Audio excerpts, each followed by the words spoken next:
कितना सेंसिटिव मुद्दा है, लेकिन हर बार इस पर बवाल होता है। इस बार बंगाल में बवाल, और बंगाल में भी बवाल किस बात को लेकर के? मुसलमानों के आरक्षण को लेकर के।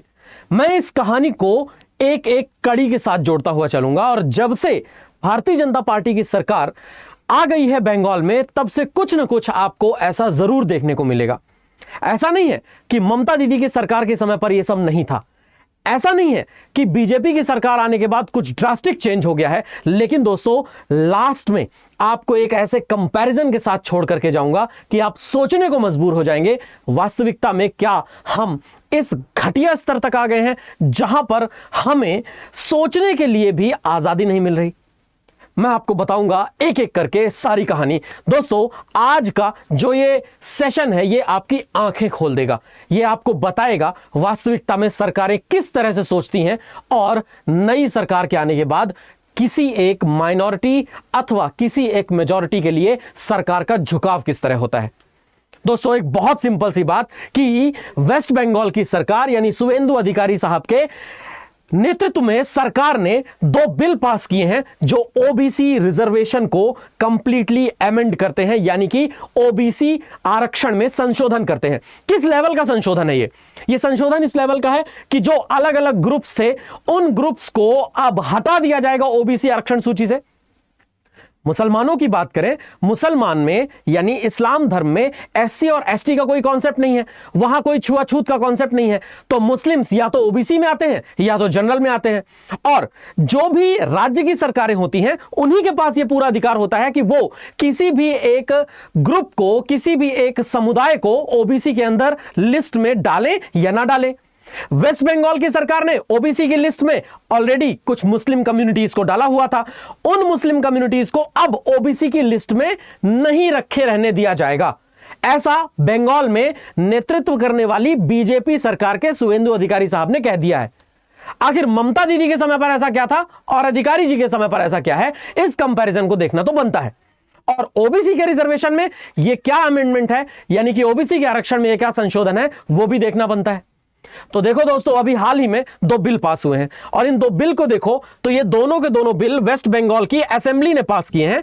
वेस्ट बंगाल की असेंबली यानी बंगाल की विधानसभा, ये बंगाल की विधानसभा का बिल नंबर 11 ऑफ 2026 जो West Bengal backward classes other than scheduled caste and scheduled tribes है, और दूसरा बिल भी देखिए वो है West Bengal commission for backward classes amendment bill 2026। इस बिल के तहत क्या कहा गया है? इस बिल के तहत यह कहा गया कि देखिए, जब ममता दीदी चीफ मिनिस्टर हुआ करती थी बंगाल की, उस समय पर ममता दीदी ने ओबीसी के लिए बहुत सारी जातियों को आरक्षित किया था। 113 उपसमूह बनाए थे। ये जो 113 उपसमूह थे, इसमें से 77 मुस्लिम और 36 हिंदू उपसमूह थे। जब यह बात ले जाकर चैलेंज कर दी गई कलकत्ता हाई कोर्ट में, तो कलकत्ता हाई कोर्ट ने इस डिसीजन में ममता दीदी को फटकार लगा दी। कलकत्ता हाई कोर्ट ने कहा ऐसा नहीं हो सकता, आपने अगर 77 मुस्लिमों के ग्रुप बनाए हैं तो आपको हिंदू के जो उपसमूह हैं वो हिंदू के उपसमूह बढ़ाने पड़ेंगे, और 63 उपसमूह बढ़ा करके कर दिए गए 36 से।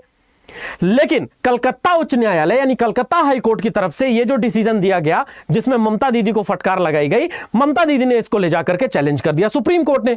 और सुप्रीम कोर्ट में जब यह चैलेंज हुआ तो सुप्रीम कोर्ट ने जो ममता दीदी ने कहा था उसी को बरकरार रखा, यानी कि 113 उपसमूह जिनमें से 77 मुस्लिम और 36 हिंदू उपसमूह शामिल थे, जबकि कलकत्ता उच्च न्यायालय की 140 उपसमूह बनाने वाली बात को सुप्रीम कोर्ट ने नकार दिया, यानी 113 उपसमूह ही रहेंगे।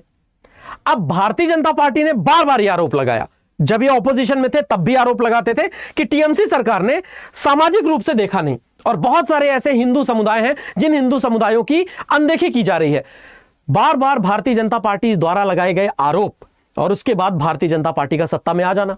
जैसे ही सत्ता में आए, सत्ता में आने के बाद उन्होंने बदलाव करने शुरू किए। उन्होंने बार बार ममता दीदी के ऊपर आरोप तो लगाए थे, अब अधिकारी जी ने कह दिया कि भाई इतने सारे जो ग्रुप हैं, इतने सारे ग्रुपों को हम आरक्षित कैटेगरी में रख नहीं सकते। एससी और एसटी का आरक्षण मिलता नहीं है मुस्लिम्स को, क्योंकि उनके वहां पर होता नहीं, और ओबीसी सूची में से 77 मुस्लिम समुदायों को हटाया गया है, जबकि कई अन्य आरक्षण के लिए पात्र बने हुए हैं। तो नई ओबीसी सूची जारी की गई, और नई ओबीसी सूची जो जारी की गई है, उस ओबीसी सूची में जोला, जो कि अंसारी मोमिन है, फकीर है, पहाड़िया मुस्लिम है, हजाम मुस्लिम है, चौधरी मुस्लिम, इन सबको रखा गया है बरकरार ओबीसी की कैटेगरी में। अदरवाइज बाकी के बाकी जो मुस्लिम समुदाय है उनको हटा दिया गया है। यानी टीएमसी शासनकाल के दौरान जो वंचित रहे 77 मुस्लिम समुदायों के ओबीसी दर्जे को समाप्त किया और ओबीसी के लिए आरक्षण कोटा घटा करके 7% कर दिया है मुख्यमंत्री शुवेंदु अधिकारी ने। यह अभी लेटेस्ट डिसीजन है बंगाल की सरकार का। सबसे पहली बात दोस्तों, एज अ मुसलमान या एज अ हिंदू नहीं बात कर रहे हैं, आपका क्या सोचना है सबसे पहले तो यह बताइए, क्या भाजपा सरकार के द्वारा शुवेंदु अधिकारी जी द्वारा लिया गया यह डिसीजन सही है या नहीं? और दूसरा, यदि आपको लगता है कि यह डिसीजन सही है और सही नहीं है तो उसके पीछे कारण जरूर लिखिएगा कमेंट्स में। मैं आपको आगे बताता हूं, कहानी थोड़ा और आगे चलती है। 77 समुदाय जो हटाए गए उनमें नेहरिया, हल्दर, सनपुई, माली, घोसी, दर्जी, ओस्तगार, इदरीसी, राजमिस्त्री, बतियारा, ये सारे के सारे शामिल हैं। अगर आप थोड़ा सा रिजर्वेशन का डिस्ट्रीब्यूशन देखो 2011 से लेकर के 2025 में, तो ध्यान से देखने पर आपको कुछ चीजें यहां पर पता चलेंगी। जैसे देखिए 55% अनरिजर्व्ड। अनरिजर्व्ड कहने का मतलब ये कंप्लीटली अनारक्षित वर्ग है। देन उसके बाद शेड्यूल्ड कास्ट 22%। देन उसके बाद ओबीसी कैटेगरी जो है, ओबीसी कैटेगरी ए वो 10% की और ओबीसी कैटेगरी बी जो है वो 7% की। एंड देन उसके अलावा शेड्यूल्ड ट्राइब की जो कैटेगरी है वो शेड्यूल्ड ट्राइब की कैटेगरी तकरीबन 6% की। वहीं अगर आप देखें थोड़ा सा चेंजेस, तो चेंजेस आपको दिखेंगे 2025 के रिजर्वेशन के रोस्टर में। 25 के रिजर्वेशन के रोस्टर में वेस्ट बंगाल में अगर आप देखो तो 45% अनरिजर्व्ड को, शेड्यूल्ड कास्ट को 22%, ईडब्ल्यूएस को 10%, ओबीसी कैटेगरी को ए को 10%, बी को 7% और बाकी शेड्यूल्ड ट्राइब को 6% आरक्षण दिया गया है। यानी जो आरक्षण का परसेंटेज है वो आरक्षण का परसेंटेज भी घटाया गया है। एंड दूसरी बात जो यहां पर आपको समझनी है वो ये है कि मई 2024 में कलकत्ता उच्च न्यायालय का एक और फैसला आया था और एक और फैसले में कलकत्ता उच्च न्यायालय ने यह बात कही थी कि 77 जो अतिरिक्त समुदाय हैं उनको ओबीसी दर्जे और प्रमाण पत्रों को रद्द कर दो और इन समावेशन को अवैध और असंवैधानिक घोषित करो। लेकिन जो 12 लाख ओबीसी प्रमाण पत्र 2010 के बाद जारी किए गए थे उनको रद्द तो किया गया, पर जो व्यक्ति रोजगार प्राप्त कर चुके थे वो रोजगार प्राप्त किए हुए व्यक्तियों को बरकरार रखा गया था। अब राज्य सरकार जो ये कर रही थी या जो ममता दीदी के समय पर हो रहा था उसमें हिंदू समुदाय उपेक्षित थे। हिंदू समुदायों को वो आरक्षण नहीं मिल रहे थे, केवल 36 समुदायों को ही मिल रहे थे, जबकि कलकत्ता हाईकोर्ट का कहना था 63 समुदायों को मिलना चाहिए। इस पर आपका क्या सोचना है? मैं तो यह भी चाहता हूं कि आप इस पर अपने विचार रखें। और देखिए थोड़ा और आगे चलते हैं। जैसा कि मैंने आपको कहा, सोचने पर आपको मजबूर कर दे कुछ ऐसी बातें, और वो क्या है? दीदी के इलेक्शन फॉर्मूला को अगर आप देखो तो दीदी के इलेक्शन फॉर्मूला को देखते हुए कुछ पॉइंट्स आपको समझ में आएंगे। आप देखिए हमारे भारत सरकार को, हमारे भारत सरकार का जो यूनियन गवर्नमेंट का बजट होता है वो यूनियन गवर्नमेंट का बजट देखो आप। यूनियन गवर्नमेंट का बजट है मिनिस्ट्री ऑफ माइनॉरिटी अफेयर्स के लिए तकरीबन 3350 करोड़ रुपए का। बंगाल का जो बजट है, बंगाल का बजट हुआ करता था माइनॉरिटी एंड मदरसा के लिए 5602 करोड़ का। मतलब कि ये सोचिए आप कि भारत के अंदर भारत सरकार का माइनॉरिटीज के लिए उतना बजट नहीं है जितना अकेले बंगाल की सरकार का माइनॉरिटीज के लिए बजट है, और वो भी थोड़ा मोड़ा गैप नहीं है। आप देखिए तकरीबन ये जो अंतर आपको दिखेगा वो तकरीबन अंतर दिखेगा 2300 करोड़ रुपए के आसपास का। 2300 करोड़ रुपए कम रकम नहीं होती है। एंड देन दूसरी तरफ यह भी देखो आप ध्यान से, ममता दीदी के समय पर जो 5700 करोड़ के आसपास का फंड था वो अब घटा करके 2165.42 करोड़ रुपए के आसपास कर दिया गया है। पर सबसे ज्यादा सोचने वाली बात यह है कि माइनॉरिटी अफेयर्स और मदरसा में ये जो 5713.61 करोड़ रुपए का बजट रखा गया था, अगर वही इंडस्ट्री और कॉमर्स प्लस आईटी और इलेक्ट्रॉनिक्स और प्लस साइंस एंड रिसर्च से कंपेयर करिए आप, तो आपको पता चलेगा कि माइनॉरिटी और मदरसा का जो बजट था वो माइनॉरिटी और मदरसा का budget industry plus IT plus science इन तीनों के कॉम्बिनेशन से भी काफी ज्यादा था बंगाल में। ऐसा नहीं कहता मैं कि बंगाल में क्या मुस्लिमों को अथवा मदरसाओं को बजट नहीं मिलना चाहिए, मिलना चाहिए, उसमें कोई दो राय नहीं है। लेकिन what about this industry and commerce, IT and electronics और साइंस एंड रिसर्च? ये तो लगातार भारत सरकार की कमी रही है, जिसको हम उजागर करने की कोशिश करते रहे, और यही बंगाल की सरकार में भी हो रहा था, जिसको अब फिर से कहा जा रहा है। ये कंसिडरेबली घटा है यहां इस तरह से। अब आप एक बात बताइए मुझे दोस्तों, सबसे बड़ा मुद्दा तो यह है कि क्या यह सही है? अगर सही है तो बताइए क्यों, और अगर नहीं है तो क्यों नहीं? दूसरा मजेदार बात जो सबसे ज्यादा जानने योग्य है वो ये है कि शुवेंदु अधिकारी जो हैं, शुवेंदु अधिकारी जब से बने हैं सीएम ऑफ बंगाल, तब से कुछ ना कुछ ऐसे ही ड्रास्टिक चेंज लाने की कोशिश करते रहे। इन्होंने कहा मदरसों में राष्ट्रगान बजाया जाएगा, मदरसों में राष्ट्रगान बजाना अनिवार्य करवाया। फिर उन्होंने कहा इवन वंदे मातरम बजाया जाएगा।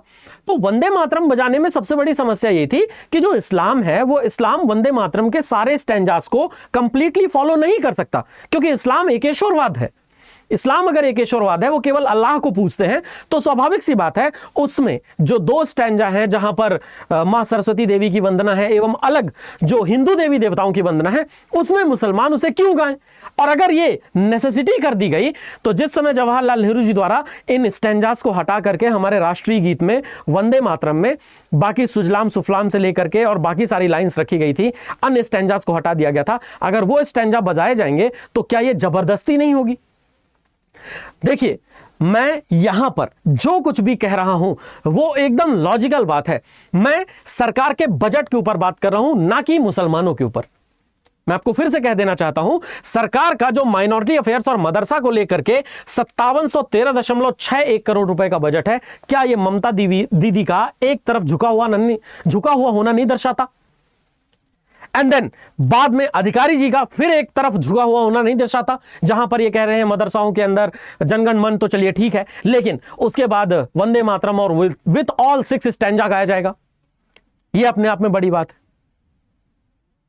तो दोस्तों, कुल मिलाकर मैं आपसे यह कहना चाहता हूं कि क्या नेहरू जी की अप्रोच सही थी उस समय पर कि जो उन्होंने हटाए, या फिर यह अप्रोच सही है जो अभी इस टाइम पर चल रहा है? आप लोगों का कमेंट्स का इंतजार करूंगा और ये मुद्दे मैं यहां से उठाता रहूंगा। नेशन विद नवदीप इस YouTube चैनल पर आपके साथ बहुत जल्दी ही जुड़ना शुरू करूंगा, जिसमें मैं आपको अपने दिल की बातें कह करके बताऊंगा और आपसे आपके ओपिनियंस भी। थैंक यू सो मच, ख्याल रखिए, धन्यवाद, और चैनल को सब्सक्राइब करना मत भूलिएगा दोस्तों। जय हिंद।